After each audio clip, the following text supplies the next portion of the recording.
Let's take this to Trump Presidential Inaugural Committee Diversity Liaison, Brunell Donald-Kyei. She's in Washington preparing for Trump's big day on Friday. God bless you, Brunell. I beat you to it. God bless you and God bless America. Hi, Miss Liz. Hi, Miss Brunell. Now, the LA Times just out today with this story. They're saying there's nothing wrong with congressmen boycotting the inauguration. What do you think? What I would say is this, in this country, we totally uphold the smooth transition of power.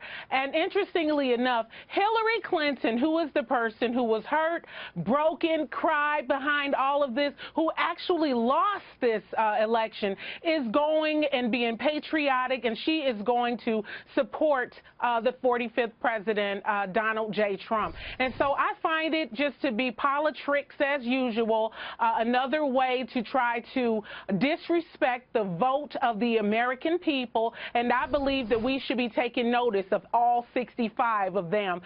In the next go-round, they shouldn't have a job. Brunell, the inauguration, it's about symbolism. It's about the durability and credibility of the U.S. government. Yes. It's about the office of the presidency. Yes. So the symbolism of their turning their backs is pretty significant, and we've talked about this, Brunell, that civil rights hero John Lewis, he really escalated the boycott when he called Trump's presidency illegitimate. Now we've got Trump firing back. He commented on what John Lewis said. Let's take a listen. I'd like your thoughts. No problem.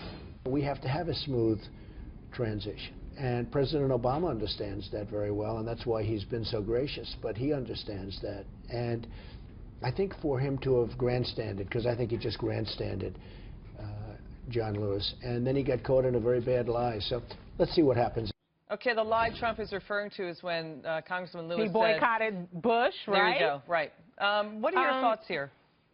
What I would say is that all of these lawmakers, including Representative Lewis, need to think about those young inner-city Black and Latino youth who are dying in the streets, who are filling up the prisons and the morgues. They need to think about the people of the United States who put them in office. And when they turn their back on this ceremony, they are turning their backs on us, on me, on you, Liz, as well. And so what I think we should do is definitely take notice of that. Again, Hillary Clinton, the person who lost, who should be the most furious, is there doing her patriotic duty. And I am so proud of her.